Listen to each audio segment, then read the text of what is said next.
Hello and welcome to State of the Division, this time bringing on the heavyweights with UFC 321. A loaded card with killer prospects, a killer title fight, an interesting title fight, and solid contenders looking to put their name right back in the title mix. Overall, this card might be my favorite of the year so far with what it promises and what I think it can deliver. But before we get into it all, let's do some housekeeping and the butcher's bill. For housekeeping, I rolled to 78, 43, and 1 on the year. Yes, I did typo the board last week, and I went 12 and 2 on the last card to get me to this record. If I pull a few more rabbits out of my hat, I think 100 correct predictions is possible. Not likely, but possible. And for the butcher's bill, at the time of recording, and at the time of writing, there's nothing.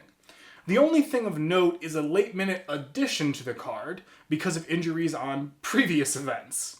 Walter Walker and Louis Sutherland, who had previously canceled bouts on different cards and different events, are now paired up and are fighting on this card. I might have the location wrong because I had problems getting the order of events for a while until I was basically recording this and I wasn't going to fix it at that point. But that being said, let's jump right in. Kicking this all off, 15 and 6, Mizuki and Inoue hunts for 2 in a row against the 10 and 1, Jacqueline Amorim. Amorim is 1 year younger at 30, either dead draw in height or 1 inch in favor of Mizuki, with 3 inches of reach, rolling back to Amorim. Mizuki comes into this fight looking like a grinder, keeping the fight close, doing just enough to slow down her opponent or keep herself ahead to win. She works with a .33 takedown average, with takedowns in her last 2 fights, with 3 minutes in her most recent 1 and 6 minutes against Amanda Lemos. She can be matched on the ground, having been taken down herself in her last fight. The striking is grappler standard of 4.56 to 5.62, doing enough to stay close or edge out a decision win over her opponents. Amorim is much more of a finisher, with all 4 were UFC wins coming by finish, 3 submission and 1 KO win, albeit back in 2023. Being submission focused, the takedown average sits at a 2.22 average, with takedowns in every one but 1 of her UFC fights. She does tend to work quickly off single takedowns or playing off her back to sink them in. Striking is pretty low overall, a 2.68 to 1.43 average, and she has only notched over 15 significant strikes once. Amorim takes the nod here, and quite frankly, I'm going to agree. Mizuki doesn't look bad, but she has been beat and controlled on the ground before. And even if she lands takedowns, I feel that Amorim poses a significant threat to either reverse position or land submissions. The striking is a question mark, but overall, I'm giving the edge to Amorim here.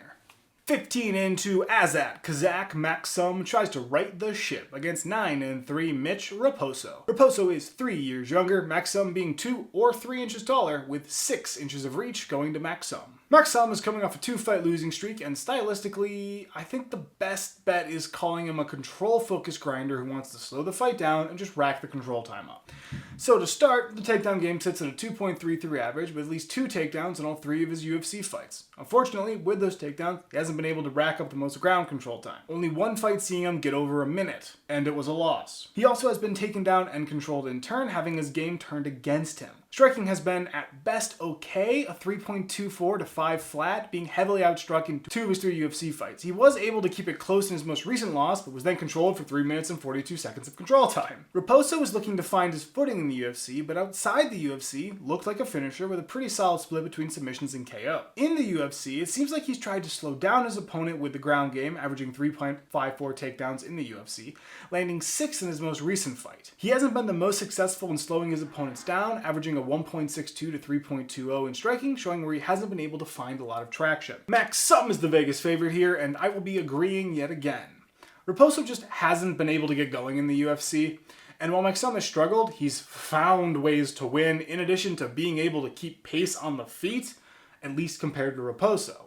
So being able to find a way to win and being able to find some sort of traction in the striking versus Raposo, who's struggled very heavily in the striking and hasn't found a way to win, I'm going to give the edge to Maksum. Now in what I think might end the early prelims, 6 and 1 Hamdi the Hammer Adelwahab looks for his 2nd win of 2025 against the 23 and 9 Chris Beast Boy Barnett. Somehow Adelwahab is 7 years younger, 5 inches taller, with 3 inches of reach, rolling back to Barnett. Adelwahab, I think, fits best as a ground-focused heavyweight. 2 of his 3 fights seeing him land takedowns, and while 1 is a no contest, you are able to see how he wants his fights to go, taking control with big takedowns and tagging his opponent up to rack up the striking total. totals. Doesn't tend to pull away in the striking, a 3.49 to 4.49, highlighting the struggles there when he isn't able to deploy the takedowns as effectively. Does average a 1.33 takedown average, but the problem with that is he only has 3 fights. There is a KO touch that has found traction outside the UFC, so that might be a threat to look out for, but it hasn't shown up much inside the octagon. Might be a threat to look out for, but hasn't shown much inside the UFC. Barnett is more of the classical kill or be killed heavyweight, packing a huge amount of power in his hands in addition to a varied and explosive style. Now obviously, kill or be killed does leave him open to being tagged up, and you see that with a 4.21 to 6.53 in the striking, showing a weakness where Barnett can be controlled and can't find a way around that if he can't get his finish, especially with a 0.00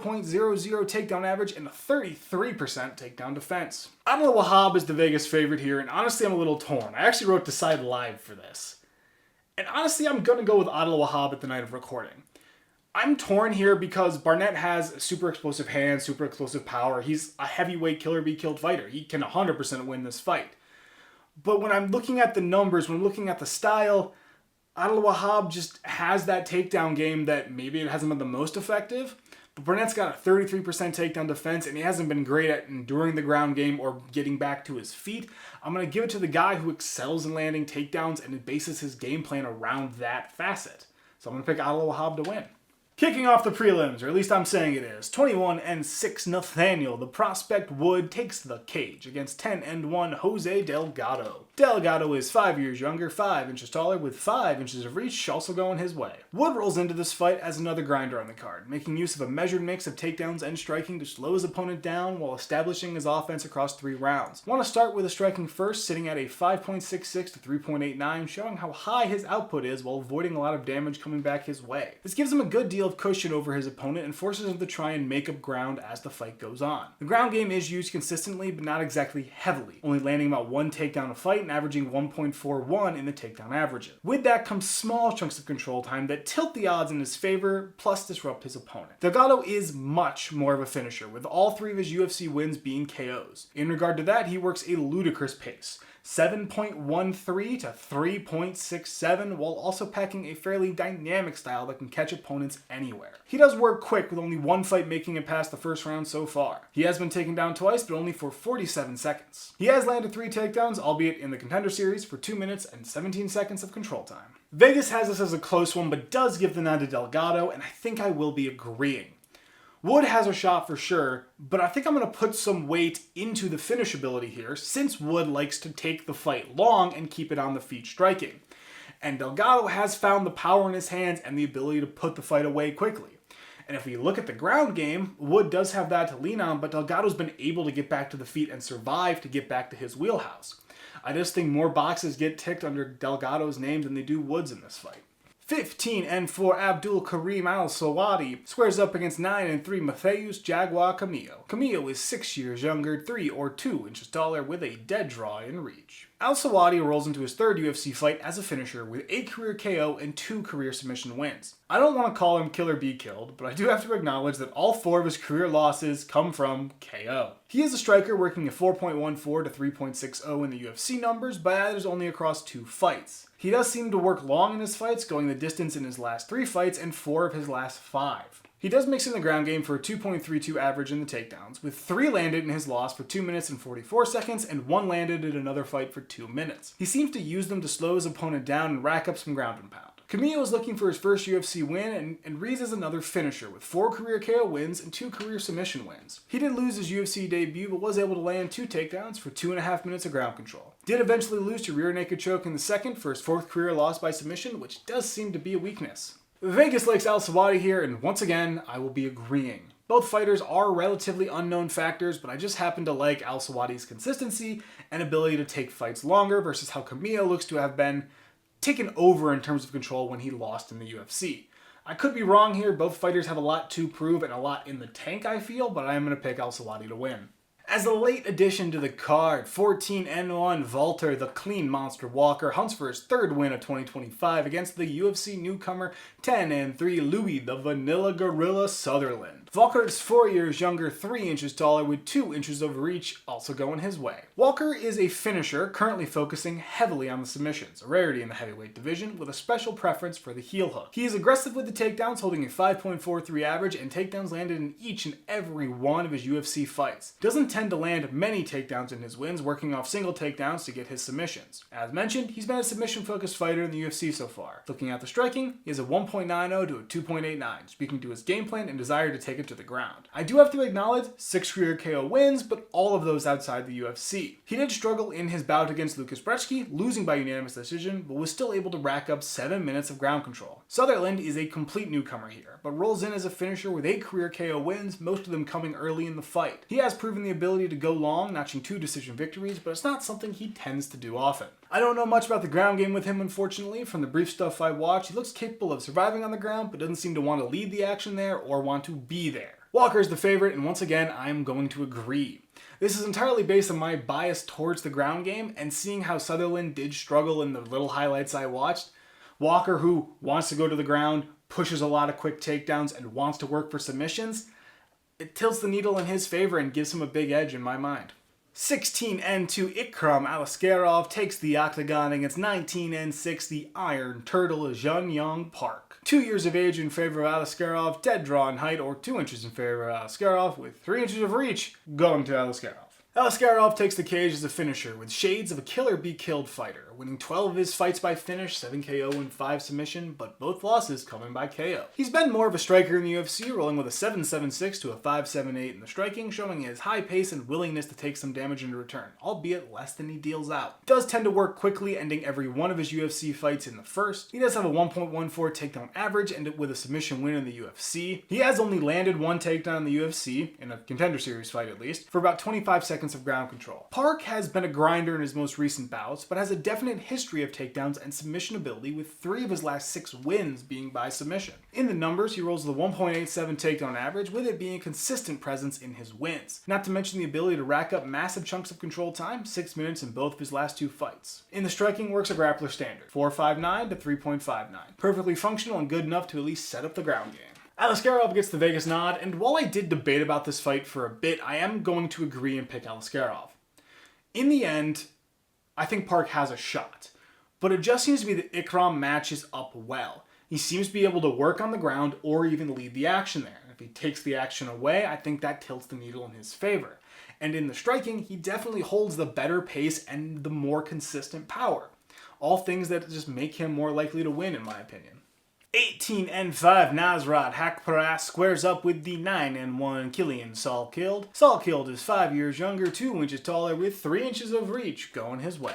Haqparast is a striking-focused grinder who pushes a quick pace that can bury his opponents. Starting in the striking, works a 6.40 to 6.01, showing that wild pace he can push, but also that he can be kept up with. Albeit it is uncommon, worth noting given that his last 2 fights have seen his opponents keep it very close. Does have a KO touch, but doesn't come out too often. On the ground, he works a 0.35 takedown average, speaking to his situational use with decent effectiveness. Salkilld is also a grinder, much more of a ground-focused type, with takedowns in 2 of his 3 UFC fights. 9 landed in his Contender Series bout against Gage Young and 8 against Yanal Ashmoz. He works with an 8.41 takedown average, landing for chunks of control time and limiting his opponent's offense. Striking is solid, a 5.48 to 3.46, being able to keep a solid lead over his opponents and force them to go try and make a comeback. Vegas has this fight basically dead even, both fighters having a minus next to their name, and in the end, without my safety net, I'm going to run with Killian Salkilld here. Haqparast does have the edge in terms of UFC experience, but looking back, you have seen fighters capable of setting up the ground game and having some success against him with that, and Salkilld has proven the ability to set up the ground game. While Haqparast has a quicker pace that Salkilld might struggle with, Salkilld can get him to the ground, he has the definite advantage, and I think Salkilld has the ability to at least try to keep up or keep within range of him to not let him get too far ahead in the strikes. Ending off the prelims, I think, 23-5-1 Ludovite, Mr. Highlight Klein. So annotating is when we can hope to have some real best. Touch line draw 1 inch in favor of Klein. with 6 inches of reach. Klein comes into this fight as a grinder who excels in controlling the pace of the fight and limiting his opponent's ability to mount any sort of offense. The ground game plays a major role with a 1.52 takedown average and significant chunks of control time. 8 minutes against Roberts, 3 against Moises, and 6 against Bahamondes. He does prefer to lead the action and has struggled with getting taken down by more skilled opponents. See Mateusz Gamrot. In the striking, 3.57 to 3.34. Completely functional style that works when he gets his takedowns going, but when he doesn't, it mounts against him very quickly. Rebecki is more of a finisher. 3 of his 5 UFC wins coming by finish. 2 submission, 1 KO. He does work the ground game well with a 3.46 takedown average with landed takedowns in all 7 of his UFC fights. As mentioned, he does have submission ability with 2 landed in the UFC and 7 total in his career. Striking is grappler standard, 5.29 to 4.53, being effective enough to help him set up his ground game and keep him in fights while pushing a decent pace. Vegas goes and gives the nod to Klein here, and I think I will roll against it. While Klein could take control for certain, Rebecki pushes the takedown pace really well and looks to be able to take control or at least match what Klein is able to do.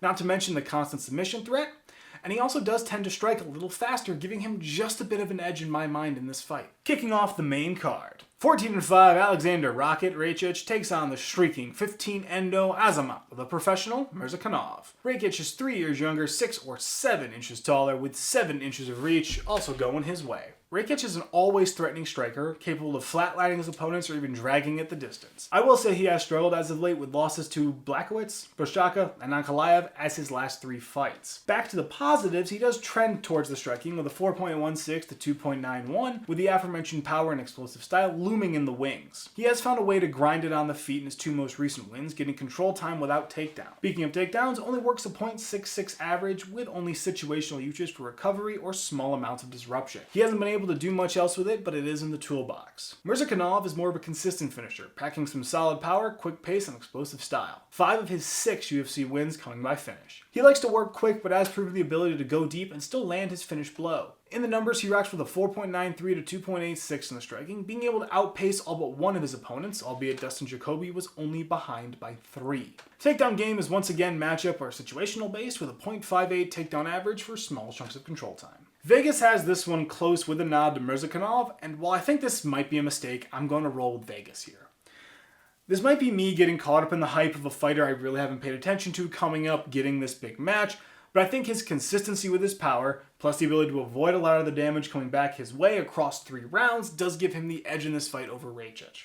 38-11, Alexander Drago Volkov looks to put a stop to the surging 22-3 Jarlton Maldahino Almeida. Almeida is 2 years younger at 34, 2 or 3 inches shorter with a single inch of reach rolling to Volkov. Volkov is the consummate heavyweight striker, packing a massive amount of power with an equally massive frame, letting him work long range and pepper his opponents from afar. Obviously, the striking is the main focus. 4.97 to 2.99, speaking his ability to rack the strikes up across the rounds or even end the fight quick. As a heavyweight striker, he is susceptible to being caught in exchanges if his opponent can close the distance. Ground game seems very much like a recovered 2.61 takedown average and heavily scattered use in the UFC. Almeida is almost the complete opposite, being a ground-focused fighter with dangerous submission ability. He averages 6.58 for the takedowns, landing at least 1 in every single one of his UFC fights. Does tend to work quick, landing his takedowns early and working for submission off the bat. He can be survived or negated, but in the UFC, that has only occurred with Curtis Blaydes, who survived 9 takedowns to KO Almeida in the second round. I will say striking is okay with a 2.62 to 0.89, speaking how he doesn't throw a lot and instead tries to keep everything on the ground and slow it down. He has found a little bit of KO power, but I will not call it consistent. Almeida gets the Vegas nod here, and I have to agree.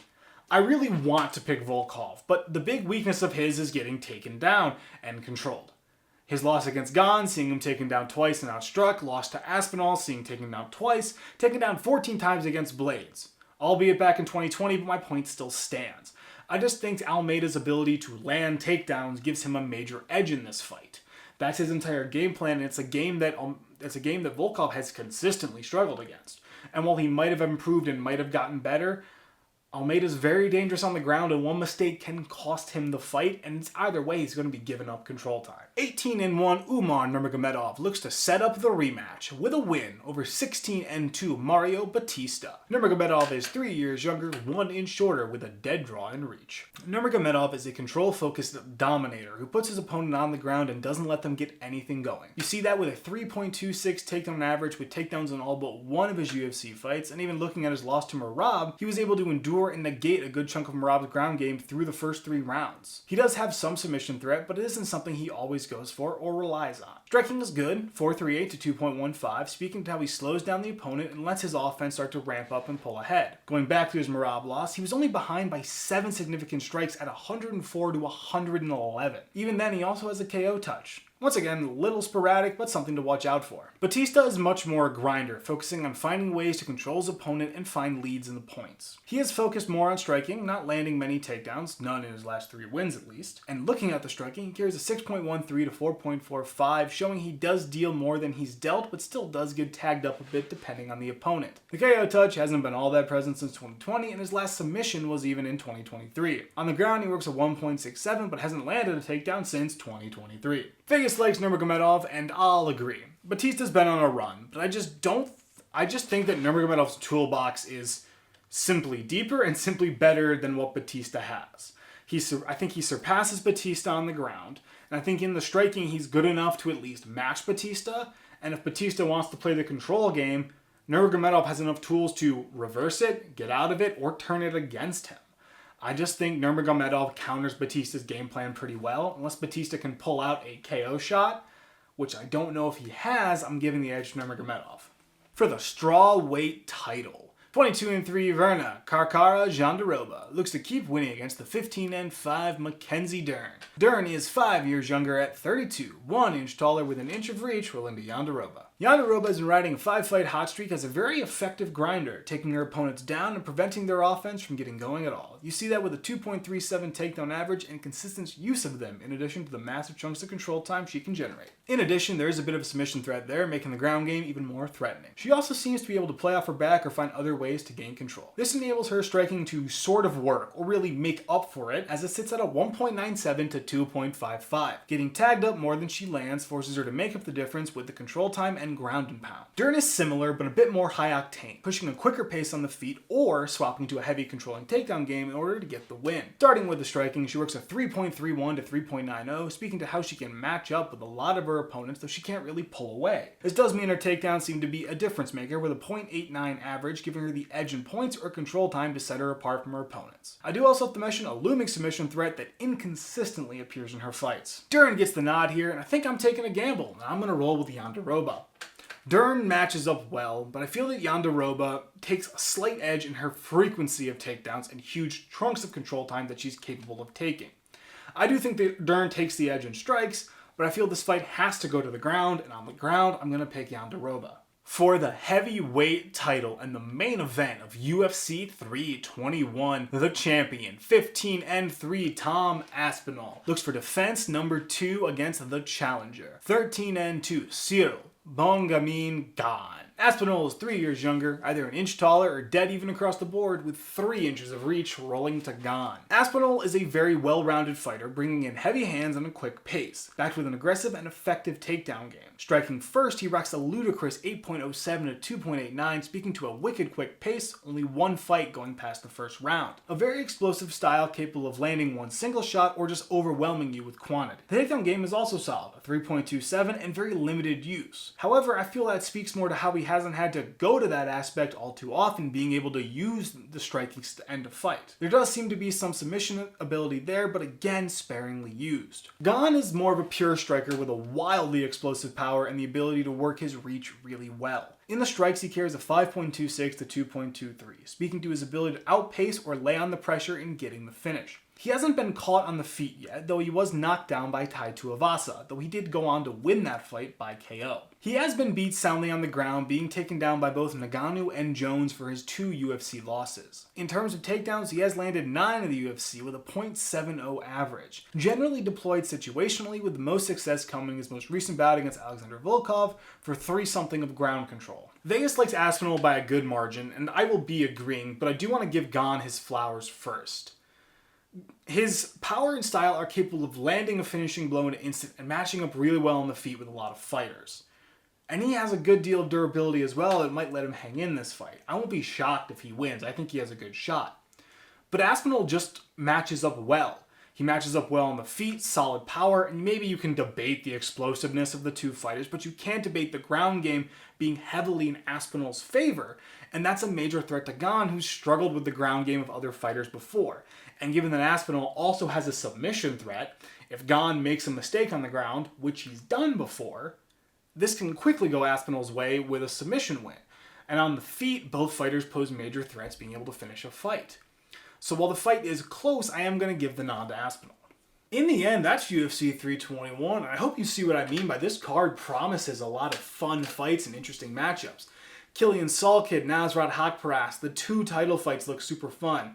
Nurmagomedov, Bautista, seeing really who gets the fight for that title next.